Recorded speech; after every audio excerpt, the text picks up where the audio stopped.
diffusion vient de démarrer. Tous les participants sont en mode écoute seul. Eh bien, bonjour à toutes et tous. J'espère que vous nous voyez et nous recevez bien. Merci de votre présence à ce webinaire organisé donc par Pôle Véhicules du Futur et ECG. Donc, je suis Jean-Michel Roux. J'anime les thématiques qui tournent d'une manière plus générale autour de la RSE au Pôle Véhicules du Futur et aussi le groupement d'achat qui fonctionne à Pôle Véhicules du Futur sur l'énergie et le gaz avec Or le West que vous avez à l'écran également de ECG. Et puis, toutes nos actions également sur la performance énergétique environnementale, et j'en dirai quelques mots tout à l'heure. On va tout de suite rentrer dans le vif du sujet et démarrer cette introduction qui va nous permettre d'accueillir un petit peu tout le monde. Les gens se connectent régulièrement, donc je vais pouvoir tout de suite aller un peu plus loin. Donc aujourd'hui, nous allons parler Turpe 6 et bilan carbone avec ECG, qui est donc notre partenaire, comme je le disais tout à l'heure, sur le groupement d'achat énergie et sur un peu plus largement les thématiques autour de l'énergie. Le bilan, le Turpe 6, c'est lié bien sûr à une tarification qui est en train de changer. Et puis le bilan carbone est une thématique qui également nous intéresse beaucoup au pôle véhicule du futur. J'en dirai quelques mots tout à l'heure. Voilà, tout le monde arrive, c'est très bien, on peut continuer.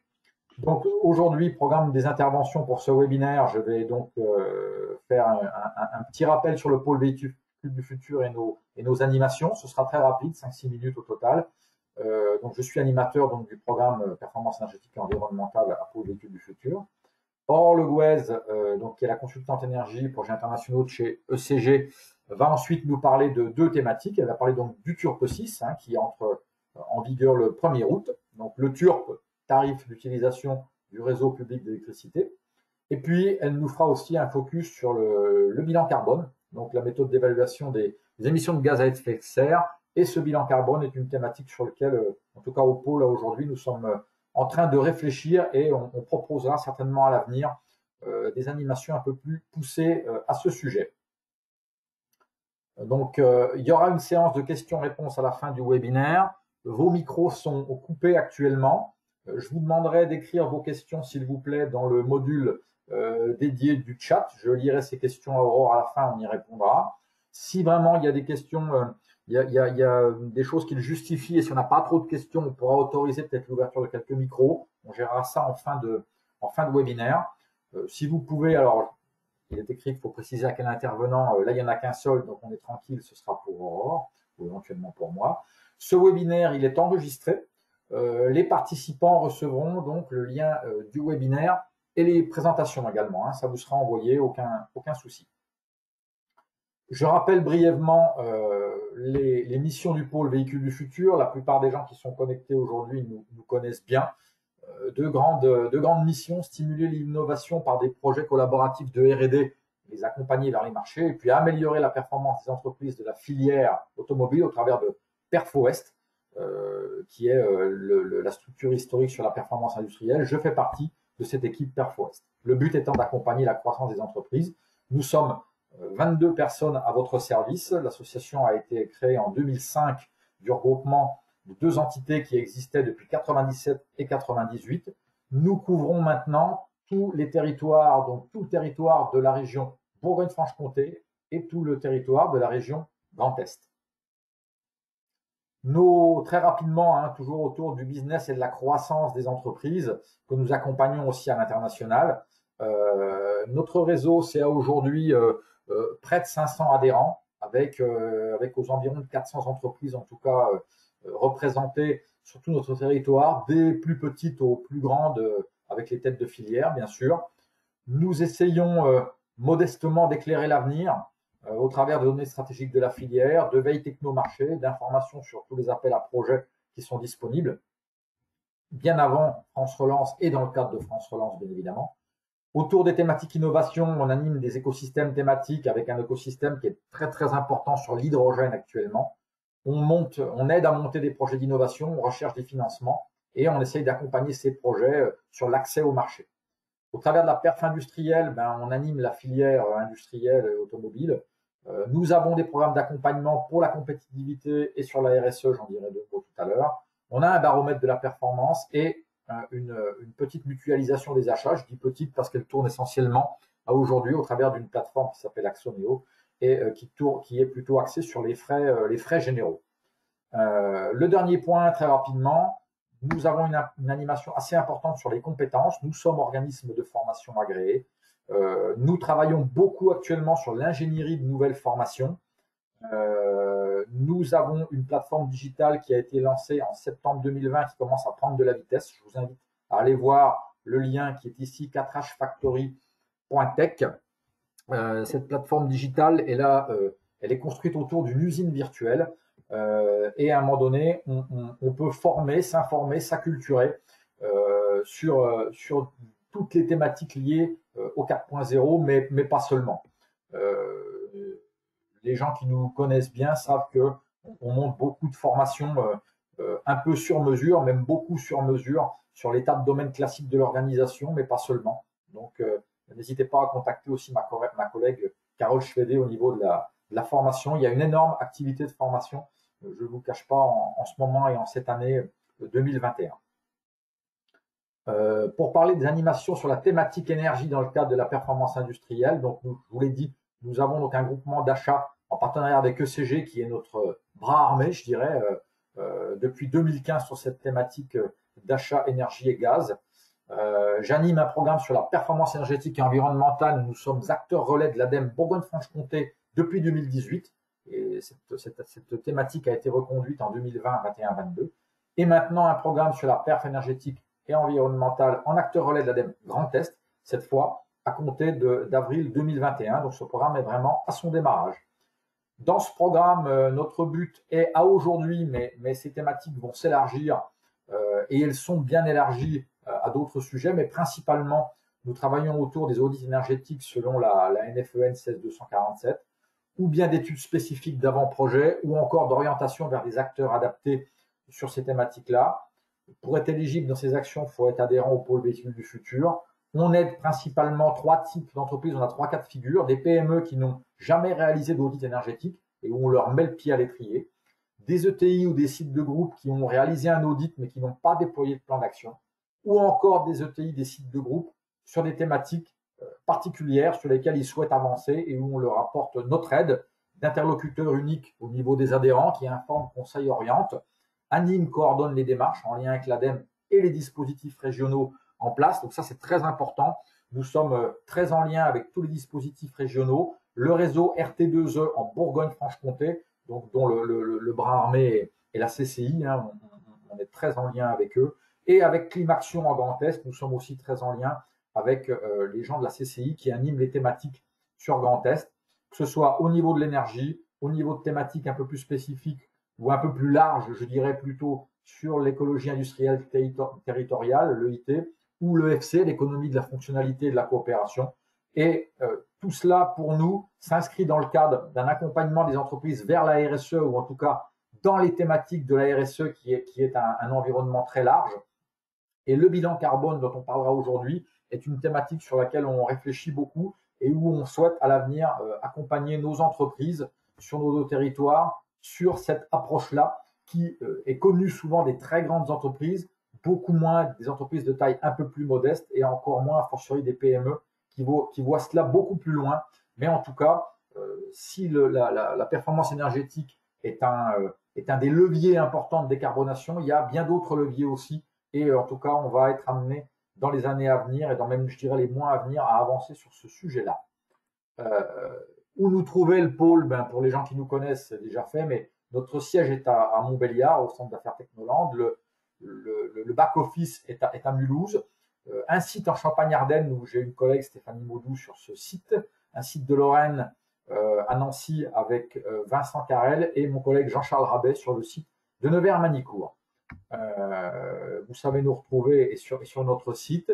Nos financeurs, très rapidement, de l'action, nous sommes financés sur des fonds à la fois publics et privés à peu près à moitié. Bien sûr, déjà, tous nos financeurs, ce sont tous nos adhérents et un certain nombre de membres premium que vous avez là qui sont un peu plus pesants, je dirais, dans notre financement et notre accompagnement. Et puis nos financeurs, bien sûr, au travers des 2 grandes régions, 2 grandes communautés d'agglos, des directs pour ce qui est de la partie État. On a des partenaires aussi que je tiens à citer, CCI, Est et Caisse d'épargne Bourgogne-Franche-Comté, et le réseau Carnot également, des instituts Carnot, qui sont des partenaires du pôle Véhicules du futur. La séance de questions-réponses, c'est ce que vous verrez à la fin. Voilà pour ma présentation, j'ai déjà presque trop parlé et trop pris de temps, donc je vais tout de suite désigner comme participant et comme présentateur Aurore Legouez, qui va prendre le relais pour vous présenter le cœur du sujet, Turpe 6 et bilan carbone. Voilà Aurore, je vois ton écran. Donc c'est à toi. Tu vois mon écran, super, tac. Bonjour à tous, donc Aurore Legouez, moi je suis consultante en énergie pour ECG, donc Énergie Consulting. Quelques mots rapides pour que vous puissiez avoir une vision de ce qu'est ECG. C'est un cabinet de conseil, un bureau de conseil indépendant qui appartient à ses patrons, fondé en 1986, donc plus de 30 ans d'existence. Même cette année, on a fêté les 35 ans de l'entreprise. Issu d'un parcours industriel, lorsque vous pouvez regarder le logo en haut à droite, devant le E, c'est pas un O. En fait, il s'agit d'une bobine de fil d'acier parce qu'on est l'ancien département énergie de l'acierie électrique qui est dans le port de Kehl. Et donc, c'est vrai qu'on a un passé qui est plus industriel avec tout ce qui était optimisation des consommations avant de partir sur de l'achat. On a environ 2000 clients en Europe, essentiellement sur la France et sur l'Allemagne qui sont nos cœurs de métier. Une équipe d'à peu près 45 collaborateurs, moitié consultants, moitié back-office.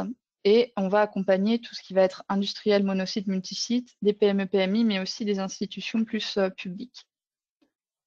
Vous avez quelques références qu'on peut vous mettre. Certaines vont vous parler et sont sur la région, d'autres peut-être un petit peu moins. Comme on n'a pas forcément beaucoup de temps et que c'est assez dense, et de toute façon, vous aurez cette présentation, je vais passer assez rapidement. Quand on vous dit qu'on est sur l'énergie, on est vraiment uniquement sur l'énergie. L'objectif, optimiser les coûts, soit avec des pôles un peu plus conséquents que d'autres. C'est vrai qu'on est énormément sur tout ce qui va être achat. En amont de l'achat, tout ce qui va être suivi des marchés, veille législative, veille réglementaire. Également, tout ce qui va être optimisation des taxes et optimisation des coûts au réseau. On va en parler un petit peu plus tard avec le Turpe 6.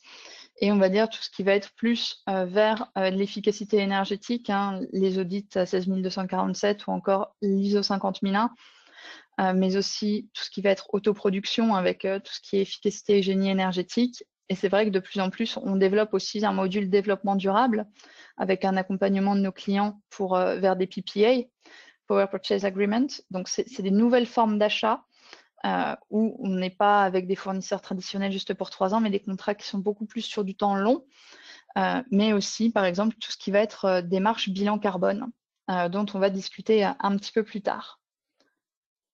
Là, vous avez vraiment, on va dire, le détail un peu des différentes prestations. Là aussi, comme je disais, je vous propose qu'on passe et qu'on se concentre un petit peu sur aujourd'hui. De toute façon, vous aurez ces éléments-là et vous avez mes coordonnées si jamais vous avez des questions par la suite. Donc, vous n'hésitez pas à intervenir si jamais il y a des questions via le chat. Si moi, je ne le vois pas, Jean-Michel me fera passer les questions. Oui, je profite d'avoir juste 2 secondes. Une personne semble avoir des problèmes avec le son. Est-ce que d'autres personnes ont des problèmes avec le son? Sinon, me l'indiquer. Je pense que c'est une seule personne qui n'entend pas, mais voilà. Je te laisse continuer. Je pense que c'est une seule personne. D'accord. Ok, parce qu'autrement, je peux aussi couper ma caméra si c'est un problème je pense qu'il n'y avait pas de son du tout, connexion. mais continue. Je vais voir avec cette personne. Ok, pas de souci. Donc, le Turpe 6, je vous mets quelques éléments au préalable de ce qu'est le Turpe, parce que c'est vrai que je ne sais pas forcément quel est votre niveau d'information. Le Turpe, c'est le tarif d'utilisation au réseau public d'électricité. Et vous avez, on va dire, 2 grandes catégories sur le Turpe. Le Turpe HTB, la haute tension B, qui correspond vraiment aux tarifs qui sont appliqués pour les sites connectés au réseau de transport. Donc, c'est vraiment des sites très grands consommateurs. Et le Turpe HTA BT, qui correspond au réseau de distribution géré par Enedis. Et c'est ce qui, on va dire, concerne, 90% des compteurs. Le Turpe, à quoi ça sert? Ça sert à couvrir les coûts des gestionnaires RTE, Enedis et des ELD, parce qu'il ne faut pas oublier qu'il y a aussi tout ce qui est entreprise locale de distribution. On en a, par exemple, là, j'habite à côté de Strasbourg, c'est l'ES qui gère le réseau. ils visent à couvrir leurs coûts, que ce soit l'entretien du réseau, les charges de personnel, l'achat pour les pertes de réseau, les coûts de raccordement, les investissements qui sont faits pour le réseau. Donc, les tarifs sont proposés par les gestionnaires de réseau eux-mêmes. Ils les proposent à la CRE, qui va, elle, faire la proposition finale après étude des dossiers, en regardant tout ce qui va être charge, tout ce qui va être investissement, pour justement essayer d'avoir le tarif le plus juste possible. Donc, le TURP, ça se passe tous les 4 ans. Il y a une refonte, on va dire, des grilles tarifaires tous les 4 ans, et il y a une évolution tarifaire tous les ans, au mois d'août, le 1er août. Et donc, on va dire que la prochaine modification, on va transiter entre le TURP 5 et le TURP 6, et ça va rentrer en vigueur au 1er août 2021, donc incessamment sous peu. Et ça a des implications. Je veux juste vous rappeler, parce que c'est vrai que sur le gaz, c'est un petit peu différent, les principes fondateurs du TURP. Péréquation tarifaire, c'est-à-dire que sur l'ensemble du territoire métropolitain, les tarifs sont identiques. Le timbre-poste, c'est la grande différence avec le gaz. Le coût de des coûts d'accès au réseau va être indépendant de la distance parcourue. C'est fonction de la puissance souscrite que vous choisissez et de l'énergie que vous soutirez. Et vous avez une eurosaisonnalité. Les prix vont être différents en fonction des jours, des heures et des saisons. Qu'est-ce qui est dans le TURP? Rapidement, les frais d'entretien et de l'allocation du comptage. Donc le comptage, c'est votre compteur. Les frais de gestion du contrat pour le gestionnaire de réseau. Ça, c'est ce qui apparaît sous la formule coût de gestion dans vos factures. Et vous avez aussi la souscription de puissance pour alimenter vos installations. C'est la part fixe du soutirage.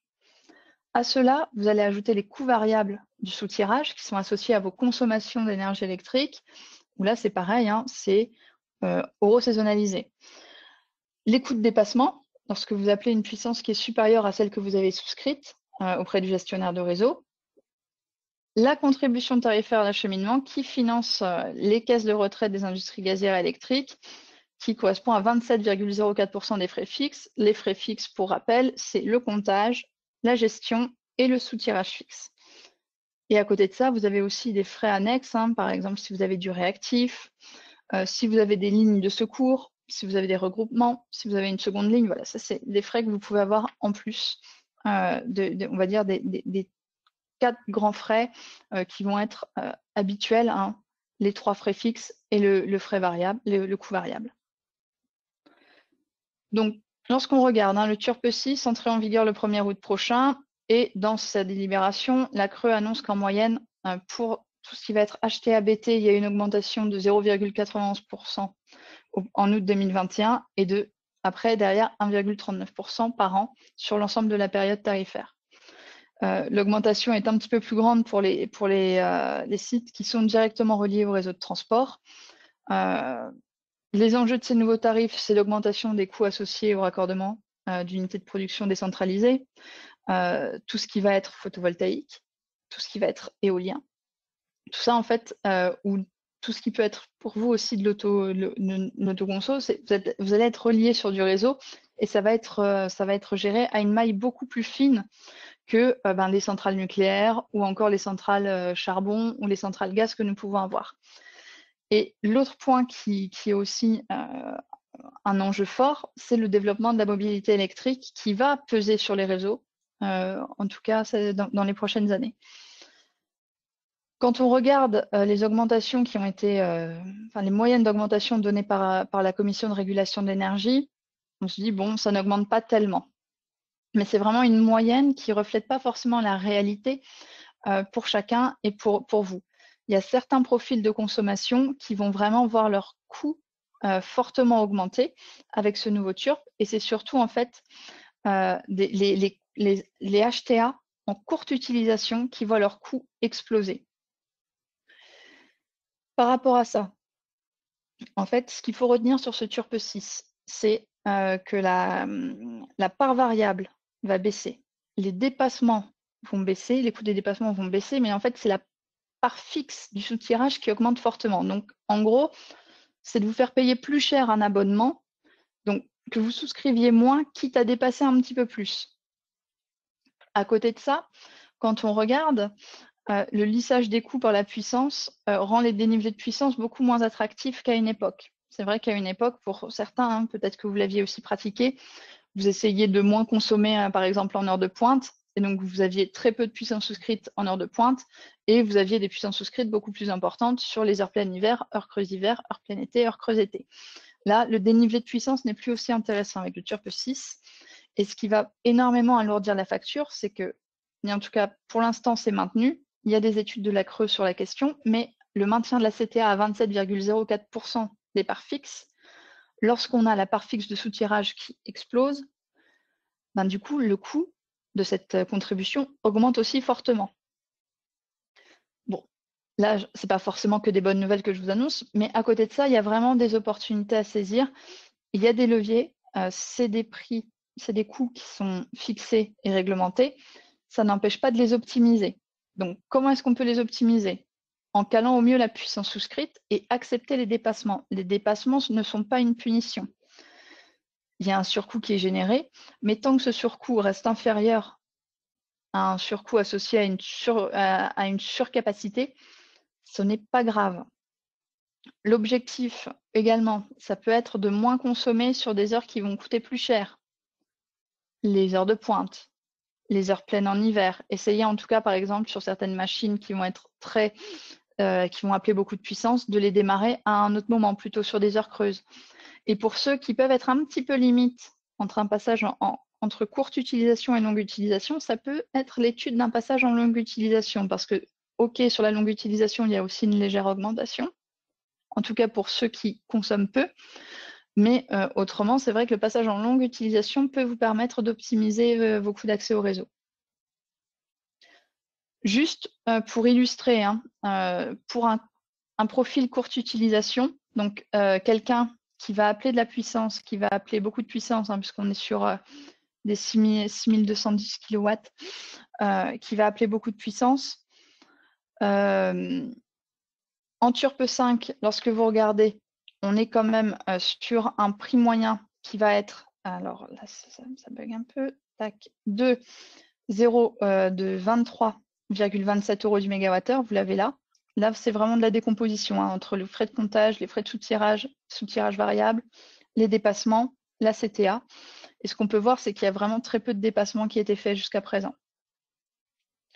Donc, on a un coût moyen à 23,27. Là, par contre, lorsqu'on regarde en TURPE 6, pour les mêmes puissances souscrites, hein, là, vous avez les puissances souscrites qui sont ici, vous les retrouvez là. On est sur un coût moyen à 24,48 € du mégawattheure. On passe de 332 722 € à 350 116 €. Donc, on prend 17 000 €, une augmentation de plus de 5% si jamais on garde les puissances souscrites telles qu'elles sont. Là, lorsqu'on regarde hein, par rapport à cet exemple-là, il y a vraiment moyen d'optimiser les puissances souscrites pour que ne pas se retrouver par exemple à 24,48, mais peut-être au moins réussir à limiter la hausse, par exemple en se mettant sur un prix moyen vers les 24 €. Ce qui se passe là, c'est qu'on a travaillé sur les données 2019. Avec les données 2020, l'impact est plus fort. Il est à 9%. Pourquoi? Parce qu'en fait, ce qui coûte très cher là avec ce nouveau TURPE, c'est tout ce qui va être sous-tirage fixe. Et comme les prix ont légèrement diminué sur le sous-tirage variable, on va dire que plus vous consommez, plus vous arrivez à lisser ce surcoût ici. Qui passe quand même hein, de 17 000 à 32 000 €. Hein. C'est quand même pas anodin. Je ne vais pas dire que ça fait x2 parce que ce n'est pas tout à fait vrai, mais on n'en est pas loin. Et donc, du coup, c'est vrai que pour des sites qui sont en courte utilisation, si ces sites-là tardent à retrouver une activité normale, eh ben, ce TURPE 6 c'est encore plus pénalisant. Donc, par rapport à ça, il faut vraiment penser qu'il y a des optimisations qui sont à faire. Le dépassement que vous pouvez voir ici, ce n'est pas une fatalité. Et 82 € de dépassement par an sur un site HTA qui va consommer 14 gigas, c'est vraiment rien du tout. C'est vraiment rien du tout. Il y a vraiment, si vous avez 4 000 ou 5 000 € de dépassement par rapport à ce genre de profil-là, ce n'est pas grave parce que la part sous-tirage fixe sera beaucoup plus faible. Et donc, du coup, c'est ça qui va compenser. Du coup, par rapport au TURP, je ne sais pas, comme là on a fini la séquence TURP, Jean-Michel, est-ce qu'il y a des questions par rapport au TURP Alors, écoute, et on les traite maintenant je vais ou est-ce que je regarder. continue sur la stratégie bas carbone? Je regarde pour l'instant. J'ai pas l'impression. Je me demande juste une petite seconde. Voilà, je déroule un peu là pour voir si on a des choses. Mon PC rame un peu, ça c'est dommage. Écoute, pour l'instant, je vois pas de questions sur la partie turp. Hein, Ben, écoute, je te propose peut-être. que je Attends, continue. ne bouge pas. Une petite seconde, voilà. Euh, alors, si, j'ai quelque chose là. Voilà. Alors, je affiche complètement. Voilà, c'est bon. Le PC veut bien me donner. Il me manque juste un instant. Je vois qu'il y a une question là. Je vais élargir un peu. Question de Mathieu Schoffel. Pouvez-vous nous rappeler la différence entre un site courte et longue? Je vois pas l'affichage derrière, je suis désolé, je vois pourquoi mon écran. Utilisation, je Courte pense. utilisation, oui. Voilà, c'était la question. Alors, en fait, c'est le nombre d'heures que vous allez appeler la puissance, le nombre d'heures d'utilisation de cette puissance. C'est-à-dire que pour des sites, par exemple des verriers ou des chimistes, qui vont appeler leur puissance, la même puissance presque H24, eux, ça va être des longues utilisations. Si vous êtes plutôt sur un profil de consommation où vous allez avoir beaucoup des pics et après ça redescend très fortement parce que, par exemple, vous allumez un four. C'est souvent le cas, par exemple, des fondeurs. Vous allumez un four de fusion. Ce four de fusion, il va être allumé peut-être 2 heures dans la journée. Et après, vous allez travailler le métal. Et ben, ça, c'est de la courte utilisation parce que cette puissance appelée, elle est faite sur une durée qui est assez courte. Vous avez aussi des sites qui, eux, sont un peu au milieu. Ils ne sont pas en très courte utilisation, ils ne sont pas non plus en très longue utilisation. C'est un peu un entre-deux. C'est vrai qu'avec le Turp 5, en fait, le Turp 5 a fait disparaître des subtilités qu'il y avait avant. Parce qu'avant, vous aviez les courtes utilisations, les moyennes utilisations, les longues utilisations, et même vous aviez les très courtes utilisations et les très longues utilisations. Et donc, c'est vrai qu'il y avait une répartition qui était un peu différente par rapport à ça. Et c'est vraiment basé sur le nombre d'heures où votre puissance est appelée tout au long de l'année. C'est ce qui fait la différence entre la courte et la longue utilisation. Mais après, c'est des choses qui s'étudient en fonction de vos profils. Par exemple, si vous avez un site qui consomme, qui est en C2, même si c'est vrai que maintenant, de plus en plus, même sur les C4, on commence à avoir des points 10 minutes. C'est aussi avec les points 10 minutes qu'on peut affiner et voir quel est le mieux pour vous, hein, courte ou longue utilisation. Très bien. Bon, je te propose de continuer, Monsieur Schoffel. Si la réponse appelle d'autres commentaires ou questions de votre part, n'hésitez pas à m'envoyer un message dans le chat et on en reparle à la fin. Je te laisse avancer, Aurore. Ok, pas de souci. Donc, par rapport au bilan carbone ou à la stratégie bas carbone, juste vous redonner un petit peu le contexte sur la politique climatique en France et un peu les objectifs. Donc, c'est vrai que dans la loi relative à la transition énergétique pour la croissance verte d'août 2015, il y avait un objectif pour 2030 de réduire les émissions de gaz à effet de serre par rapport à 1990 de 40% et qu'à l'horizon 2050, on les réduise de 75%. L'horizon 2030, il va devoir être adapté parce que je ne sais pas si vous avez pu suivre, mais il y a eu un vote du Parlement européen en avril 2021 avec des objectifs qui étaient beaucoup plus ambitieux pour 2030, à savoir une réduction de 55% des émissions de gaz à effet de serre. Donc, par rapport à ça, c'est vrai qu'il va falloir revoir un peu ces objectifs et les adapter parce que la France devra porter aussi sa part par rapport à la décarbonation dans l'UE. Et l'autre point qui est important, c'est tout ce qui est la stratégie nationale bas carbone, SNBC, qui a été revue et réactualisée dans la loi climat, énergie, résilience, qui a été votée le 21 avril 2020. Pour vous donner un petit peu une vision de cette stratégie nationale bas carbone et des émissions de gaz à effet de serre, en France, on a mis en place des budgets carbone. Donc, si vous observez bien un peu ce qui s'est passé, ce qu'on peut voir clairement, c'est que sur la période 2015-2018, la France n'a pas atteint son objectif on avait un objectif à 441 millions de tonnes équivalent CO2 et on a consommé 458 millions de tonnes équivalent CO2. On a révisé le deuxième budget carbone, où on est passé pardon, excusez-moi, de 398 à 422 pour la période 2019-2023. Et après, derrière, sur le troisième budget, on l'a réaugmenté un petit peu, hein. Je dirais que 2 millions de tonnes équivalent CO2. Et sur le quatrième budget, on est resté sur un niveau équivalent. Avec, là, si vous regardez un petit peu, hein, l'objectif d'augmenter les puits de carbone, dont on va reparler un petit peu plus tard, pour justement essayer de pouvoir capter le CO2 qu'on peut émettre.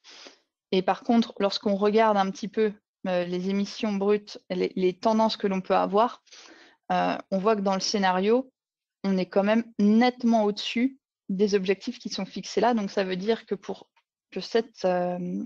qu'on respecte les budgets carbone qui ont été fixés dans la stratégie nationale bas carbone, il va falloir un véritable choc et un changement de pratique assez radical.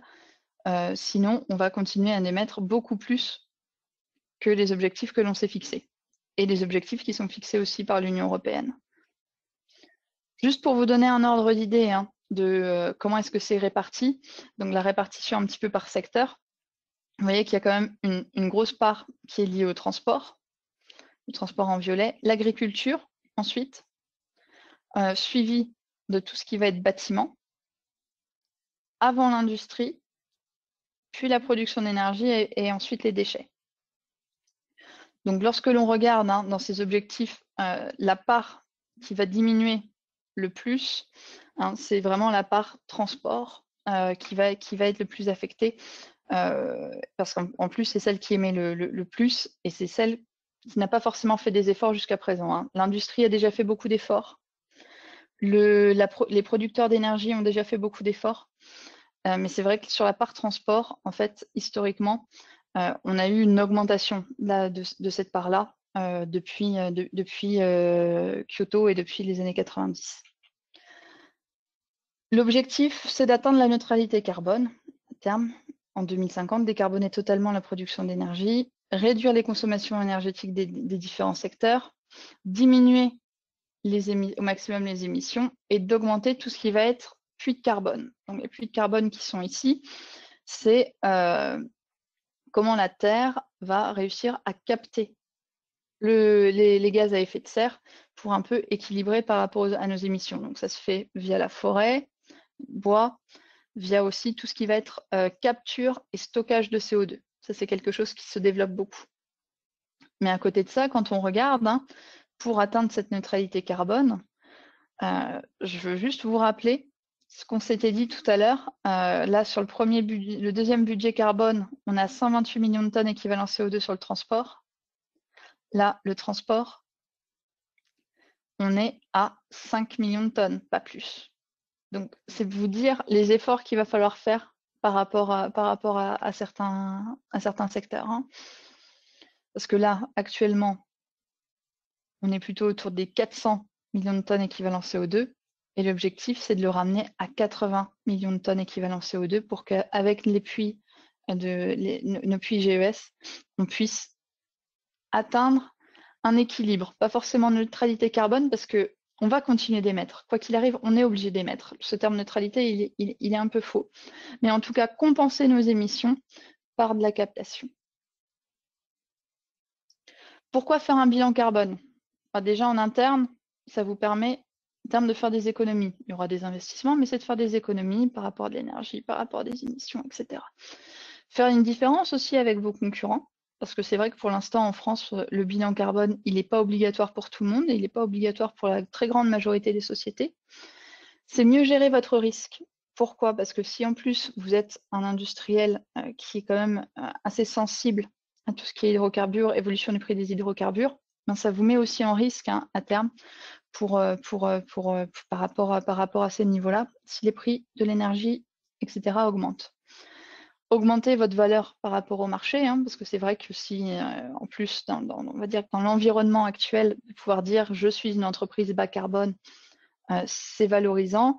C'est valorisant aussi par rapport à vos donneurs d'ordre, hein, qui peuvent eux aussi avoir la pression de la part des consommateurs. Et donc, du coup, vous, ça vous permet aussi d'un peu de vous démarquer de la concurrence. Au niveau externe, ce que je viens de dire, hein, ça fait complètement le lien. Répondre aux exigences de vos clients. Ça va aussi de plus en plus, hein, c'est vrai que pour l'instant, c'est pas forcément hyper contraignant, mais vous mettre en exigence, en conformité avec les exigences de la réglementation. Il y a des aides, hein, pour ça, vous pouvez obtenir des subventions et le plan de relance est là aussi pour ça, pour vous aider. Et ça peut être un moyen aussi de satisfaire vos investisseurs si dans vos sociétés, au capital, vous avez des gens qui sont beaucoup plus sensibles à tout ce qui va être cause environnementale. Juste pour pouvoir justement à un moment donné mettre en place cette stratégie bas carbone, la première étape à faire, c'est de réaliser un bilan carbone pour mettre en évidence votre empreinte carbone. L'empreinte carbone, hein, elle est à voir, soit on fait une empreinte carbone entreprise, qui répond à la norme ISO 14064-1, ou une empreinte carbone produit, la norme ISO 14067. Ce qui se fait beaucoup, hein, et ce qui se fait dans 95 voire 99% des cas, c'est le bilan carbone de l'entreprise, qu'après on peut décliner par produit. Hein, mais c'est vraiment le bilan carbone de la société qui se fait. Une fois qu'on a fait ce bilan carbone et qu'on a une image de l'instant T, avec les années de référence, etc., c'est en étape 2, éviter. Comment éviter et comment réduire les émissions que l'on peut avoir. Donc, c'est d'identifier des pistes d'efficacité énergétique, voir un petit peu si on peut développer des concepts de mobilité durable, voir si par rapport à ça, on peut aussi se lancer sur des choses telles que de l'autoproduction, par exemple.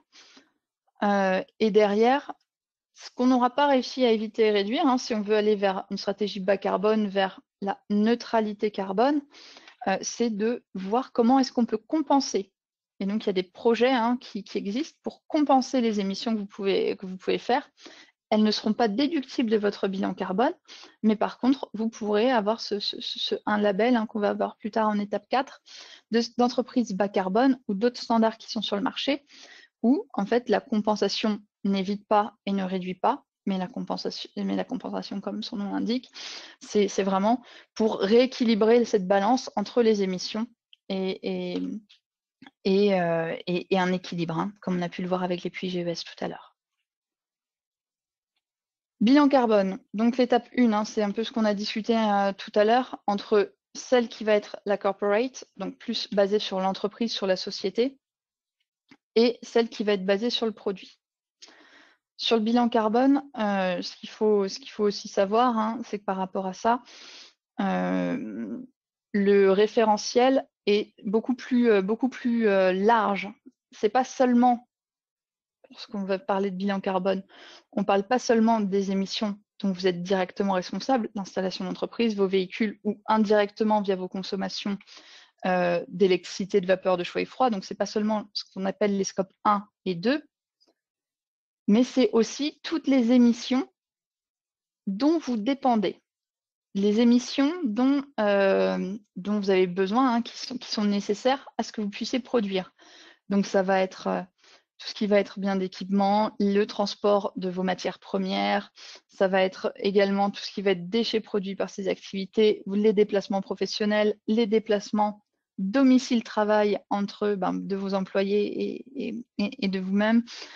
Ça va être derrière tout ce qui va être distribution, hein, donc transport-distribution en aval, l'utilisation de vos produits, le traitement et la fin de vie, les investissements, les déplacements derrière, si jamais il y a des déplacements chez les clients, c'est vraiment tout un monde qui est beaucoup plus large.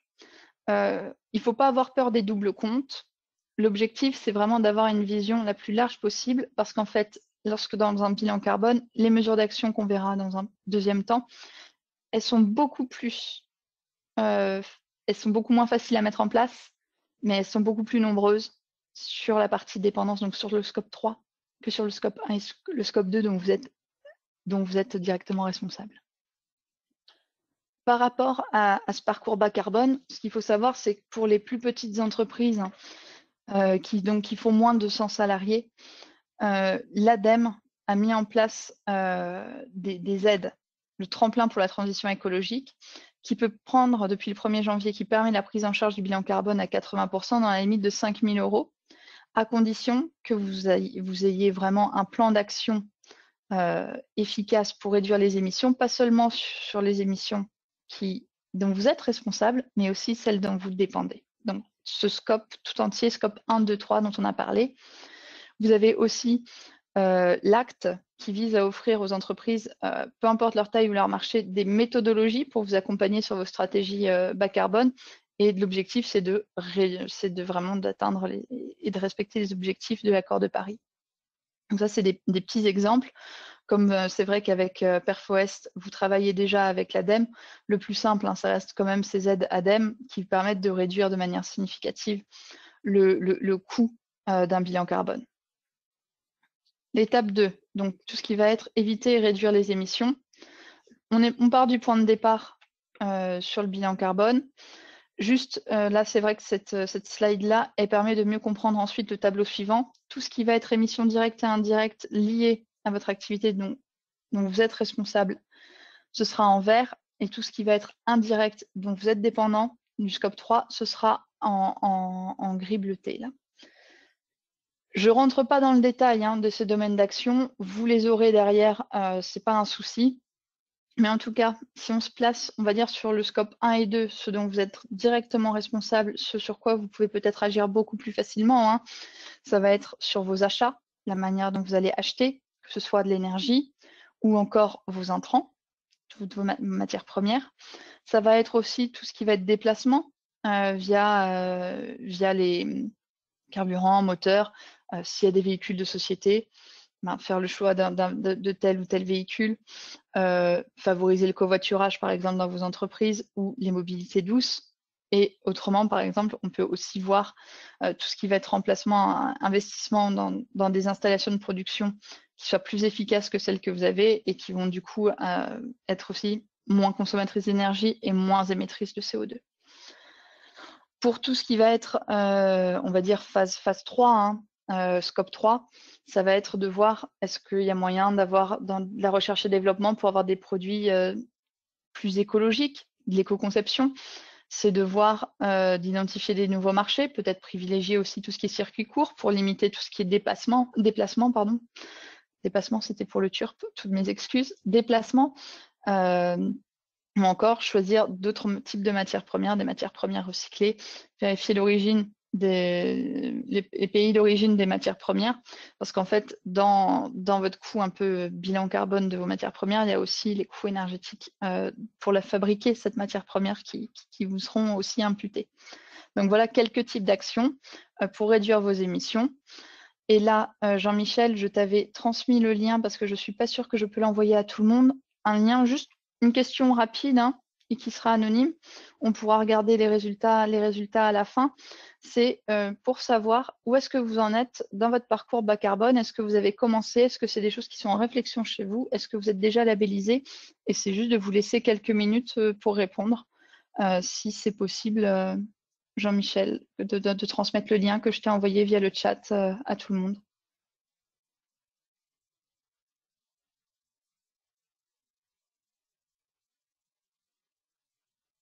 Ah. A-t-on perdu Jean-Michel?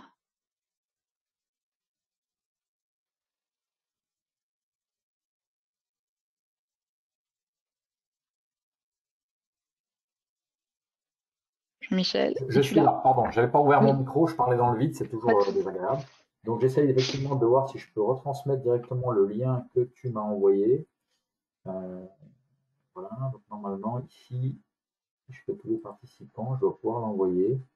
Je pense qu'il eût fallu le mettre avant, mais on va voir. Parce qu'en fait, moi, il me propose juste d'envoyer aux organisateurs, donc toi et moi, donc c'est D'accord. vrai que c'est pour ça que je te l'ai retransmis pour que chacun puisse y répondre.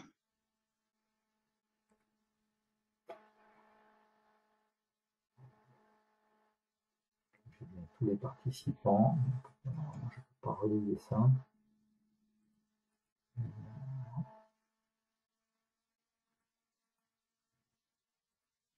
je vais y arriver. Je vous demande un petit instant de patience. Tac, on va voir si je le mets ici. J'espère que Sinon, au ça pire, peut-être fonctionne. Attends, que je les vais envoyer. participants peuvent t'envoyer s'ils ont déjà fait quelque chose ou pas. Donc, j'ai dû envoyer un lien. Je ne sais pas si vous le voyez, si vous deux personnes peuvent me le dire. J'ai envoyé à tous Alors les moi, je le vois. participants.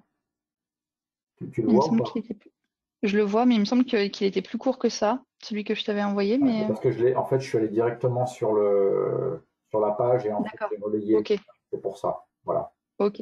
Donc, je ne sais pas si vous pouvez, si vous deux personnes peuvent me dire si vous avez pu vous connecter et l'ouvrir.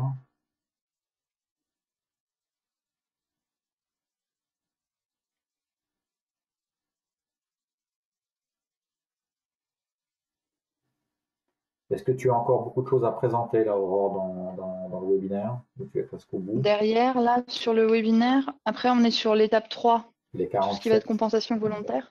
J'ai quelques questions. Euh, Alors, ça fonctionne. J'ai vu ça fonctionne. Le lien reçu dans la partie de chat. Monsieur Flex m'a dit ça fonctionne. Donc, d'accord, voilà. ok. Est-ce que toi, tu À vois la limite, directement les réponses ou pas? Ou on regarde à la fin? on va regarder à la fin, hein. C'est peut-être Bon. mieux. Ceux qui peuvent répondre avec le lien, si ça a fonctionné, merci de répondre. Et puis, Aurore va continuer. Et on a quelques questions à la fin, donc je te presse un petit peu, Aurore. Oui, oui, non, mais là, de toute façon, ça va aller assez vite, hein, parce que D'accord. compensation, c'est une fois que vous avez fait votre bilan carbone, que vous avez réussi à éviter et à réduire vos émissions au maximum, il vous en reste. Votre objectif, c'est la labellisation étape 4, entreprise bas carbone, et bien du coup, il faut compenser. Compenser que ce soit en scope 1 et 2 on va dire, sur ce dont vous êtes responsable, par exemple en mettant en place de l'autoproduction, ou compenser sur vos scopes 3. Comment est-ce que vous pouvez compenser? Vous avez vos émissions qui sont chez vous, responsables. Vous pouvez les compenser via des projets de protection du climat. Ces projets de protection du climat, ils se font dans des pays en voie de développement. L'objectif, quel est-il? Il est de justement aider et accompagner ces pays en voie de développement sur des projets, par exemple dans des usines, pour leur permettre, en gros, vous financer des entreprises, des collectivités, par exemple, pour avoir des technologies qui vont être moins polluantes, moins émettrices. Parce que ces pays en voie de développement, ils sont en croissance. Et donc, c'est vrai que si ils évoluent comme nous, on a évolué à l'époque via la révolution industrielle, ils vont émettre énormément de CO2. Or, l'objectif, c'est vraiment une diminution, pas seulement en Europe, mais c'est une diminution globale. Donc, c'est de les aider via ces projets de compensation à réduire les émissions qu'ils vont avoir. Ces projets de protection du climat, il y a des entreprises spécialisées par rapport à ça, qui vont justement être des développeurs et des porteurs de projets, qui vont supporter les risques financiers. Vous, derrière, il y a des opérateurs de compensation carbone. Tout ça, c'est un marché via des courtiers.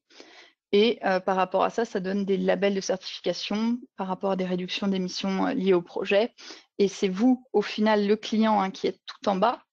Vous achetez, on va dire, ce projet-là, cette compensation-là, et vous pouvez l'indiquer en disant, ben voilà, moi, mon bilan carbone, il est de temps, j'ai tant d'émissions, je ne peux pas le retirer, mais pour être labellisé bas carbone, moi, je compense en faisant tel projet. Vous avez différents porteurs de projets par rapport à ça, qui sont pour certains présents depuis longtemps. Et l'objectif, c'est vraiment d'aller vers une labellisation. Il y a une labellisation nationale en France qui s'appelle Label Bas Carbone, qui dépend du ministère de la Transition écologique, pour justement les entreprises qui vont continuer d'émettre du CO2. C'est normal, rien que le fait qu'on vive, on émet du CO2, mais qui vont le compenser. Et donc, pour l'instant, les critiques qu'il peut y avoir sur ces labels-là, c'est vrai que des fois, les projets de compensation sont pas forcément toujours très sérieux. Il y a un vrai travail qui est en train d'être fait actuellement pour justement mettre un peu plus en avant tous ces labels bas carbone et d'être plus efficace. Et en fait, ce label bas carbone, c'est vraiment une preuve pour vos clients et vos donneurs d'ordre que vous avez mis en place toute une stratégie bas carbone pour votre entreprise. et que c'est quelque chose que vous prenez à bras le corps pour la suite des événements.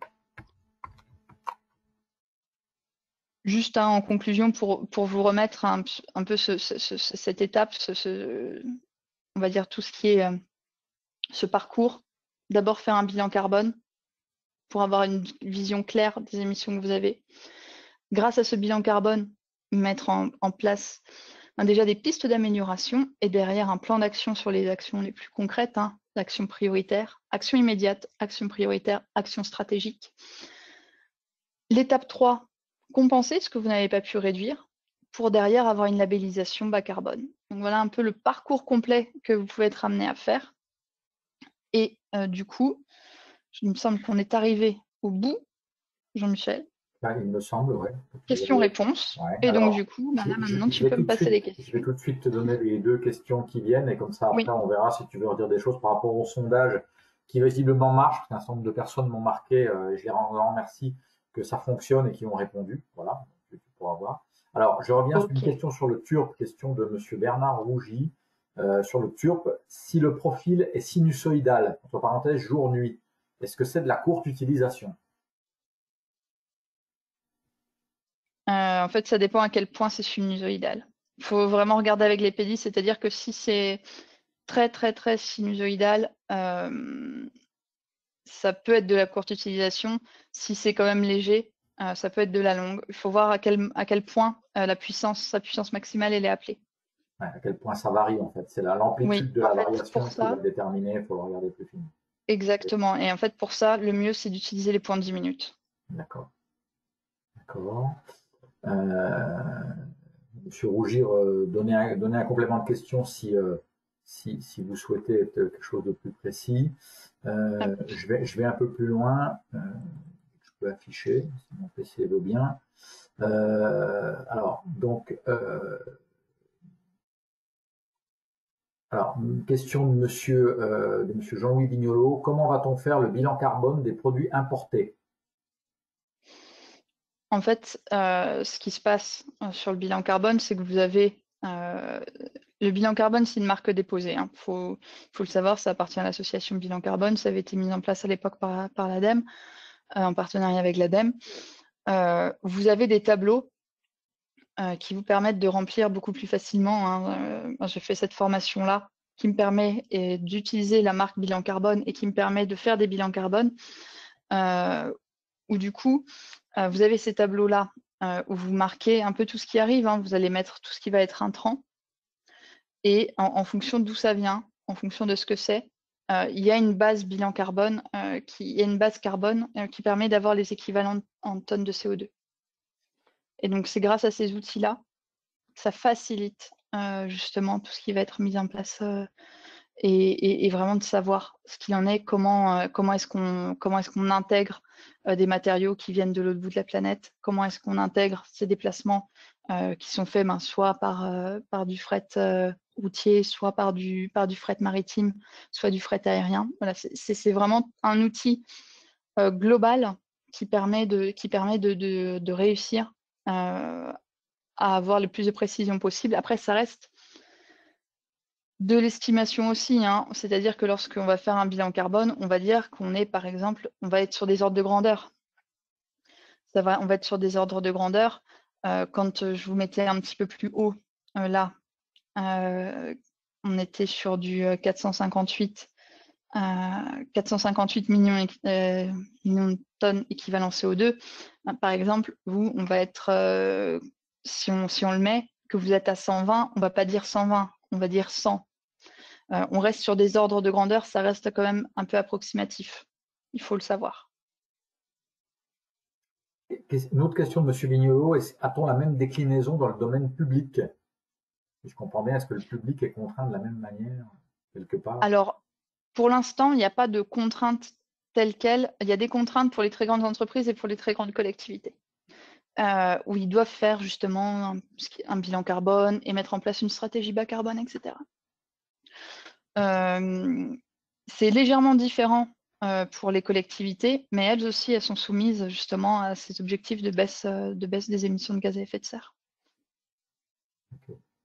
Monsieur Guillemette, pour Sogéfi, je pense, comment doit-on faire pour lancer un bilan carbone dans une société, Sogéfi étant une ETI? Normalement, ETI, il est peut-être déjà obligé à voir. Mais en tout cas, le bilan carbone. Pour moi, le bilan, c'est la taille, hein, ça va être l'effectif et ou le. Ça va être l'effectif, Voilà, ouais, c'est ça. l'effectif ou le chiffre d'affaires qui détermine. Voilà, moi j'avais un seuil aux alentours des 500 personnes, mais je me trompe peut-être.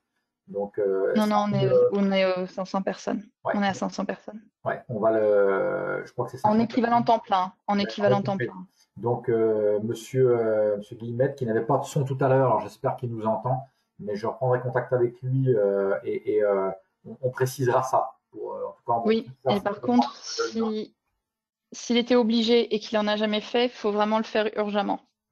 Et s'il veut, on peut s'appeler aussi et on peut en discuter pour lancer quand même une action assez rapidement. Vous avez Parce que nos normalement, il coordonnées. aurait dû le faire Ouais, depuis un longtemps, hein. certain temps, donc ça se vérifie. Alors souvent les ETI, enfin ou les groupes ont vérifié en fait. Hein, je me remets pour voir qu'on puisse voir mes coordonnées aussi à la fin. Je sais pas si on voit mon écran. Oui, si on voit ton écran. Ok. Je sais pas si on voit mes coordonnées du coup parce que je sais pas. Bon, c'est pas grave. Mais en tout cas oui, on reprécisera ça et je reviendrai vers vous. Je me le note, Monsieur Guillemette, pour vous préciser ça. Pour moi, on est sur des entreprises normalement qui ont dépassé 500 personnes et qui en tout cas ont dû amener au moins des réponses en termes de RSE globalement et s'intéresser à la partie effectivement action et bilan carbone. On va repréciser ça. Je vous avouerai que sur cette thématique-là aujourd'hui, ça reste une thématique. J'en parlais avec l'ADEME, hein, je fais un petit commentaire, je me permets Aurore, Oui. mais je fais un petit commentaire pour parler avec l'ADEME récemment de cette thématique bilan carbone. L'ADEME elle-même avoue qu'elle est assez neuve sur cette thématique-là en tant que telle et dans les actions qu'elle pourra demain amener avec les entreprises. Donc c'est vraiment une, euh, une action où nous-mêmes on est en train aussi de s'aguerrir et de voir un petit peu qu'est-ce qui est obligé de faire. Effectivement, on sait que les grandes entreprises, à un moment donné, ont été amenées à le faire et elles le font et elles ont décliné les objectifs. Hein, il y a des gens de Stellantis présents aujourd'hui. Ils ont des programmes Green Factory où effectivement les objectifs sont très clairs dans ce domaine-là. C'est beaucoup moins clair pour les entreprises de taille intermédiaire. Les PME, on sait que non. Les ETI, c'est beaucoup moins clair, on essaiera de le préciser. Et en tout cas, de voir comment nous, on peut les aider à avancer sur ce sujet-là, ou tout du moins à s'y préparer et commencer déjà à avoir les idées un peu plus claires. Donc, monsieur Guillemette, Mais en tout cas, juste par rapport aux 25 personnes qui étaient à peu près présentes, hein, durant la conférence, on a eu une dizaine on a eu 10 réponses par rapport au questionnaire, hein. Donc la question, il n'y avait qu'une question, c'est où en était votre organisation dans son parcours bas carbone? On a 50% qui n'ont pas commencé, 5 personnes qui ont répondu qui n'ont pas commencé. Il y a un 11e qui vient de répondre. Du coup, ça change un peu. On est toujours à 5 personnes qui n'ont pas commencé. On est à 2 entreprises qui ont finalisé leur bilan carbone. On est à 3 entreprises qui sont en phase de réduction de leurs émissions, donc un peu en étape 2, hein, mise en place du plan d'action, efficacité du plan d'action. Et on a une entreprise qui qui participe à des projets de compensation. J'ai une question, je te livre encore de monsieur Vignolo. Qui Oui. porte la responsabilité du bilan, le groupe ou chacune des entités juridiques du groupe? Alors, par rapport au bilan, c'est en entité juridique, hein, c'est en sirène. D'accord, c'est Sirène. D'accord, ok. Je pense que ça, C'est vraiment à l'échelle de la société. c'est à l'échelle du Sirène. Donc, effectivement, il faut voir après, voilà. Si l'entité a un Sirène propre, effectivement, bien, elle est responsable. C'est à l'échelle du Sirène. C'est ça, Ok. exactement. J'en profite, je regarde si j'ai d'autres questions. Parce qu'on arrive, il est midi, mais je fais le tour des questions.